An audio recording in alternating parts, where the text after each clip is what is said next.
당신은 스스로 판단력이 좋은 사람이라고 생각할 수 있다. 어떤 결정을 내릴 때마다 심사숙고하고 정신이 감정에 지배되도록 용인하지 않으며 꽤나 합리적인 사람이기 때문이다.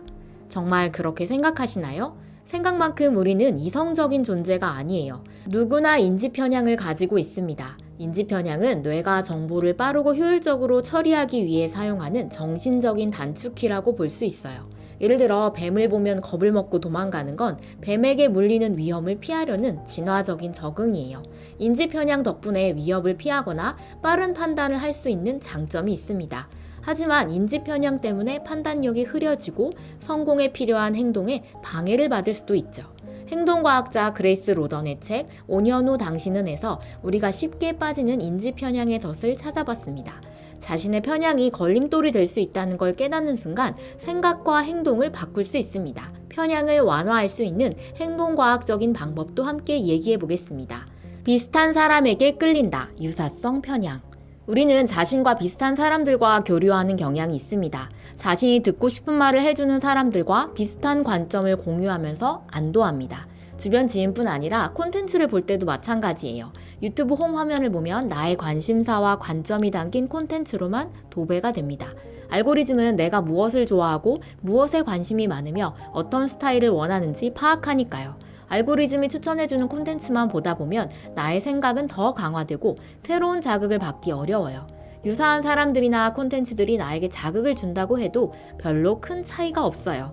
빨리 성장할 수 있는 가장 쉬운 방법은 다양한 배경과 인생 경험을 지닌 사람들에게서 피드백을 받는 것입니다. 창업을 한다고 계획했을 때 회사원인 지인의 조언보다 창업 경험이 있는 사업가의 피드백이 더 효과적이겠죠. 회사에서도 다양한 구성원으로 이루어진 팀이 문제 해결에 더 능하고 혁신적입니다. 다르게 생각하고 새로운 아이디어를 낼 수 있으니까요. 최고의 경영인들은 언제나 자신보다 더 나은 사람을 기꺼이 고용합니다.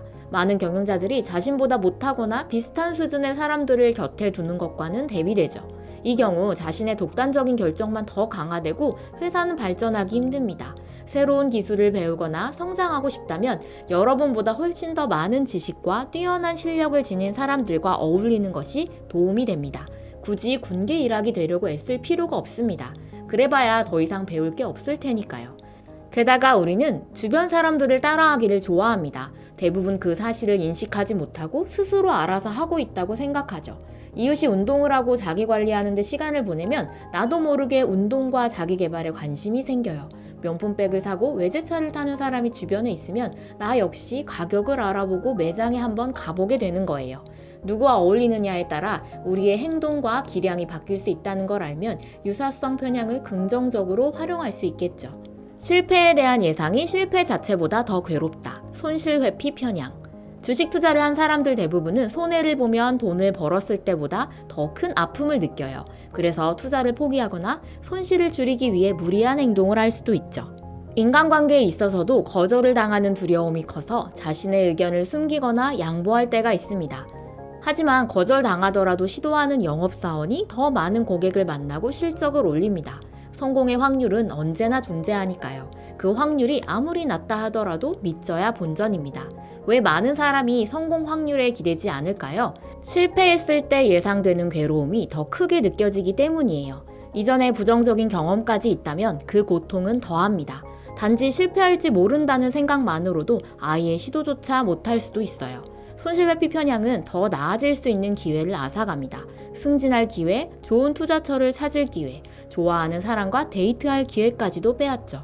손실회피를 극복할 가장 효과적인 방법은 손실에 노출되어 보는 거예요. 막상 실패해도 거절을 당해도 상상했던 것보다 애통하지 않다는 걸 깨달을 거예요. 그리고 그 과정에서 배울 점이 있습니다. 다음에는 손실을 더 가볍게 받아들이고 좀 더 쉽게 도전할 수도 있죠. 성공하면 내 덕, 실패하면 남 탓, 자기 위주 편향. 사람들은 성공은 자기 공으로 돌리고 실패는 남의 탓으로 돌리는 경향이 있습니다.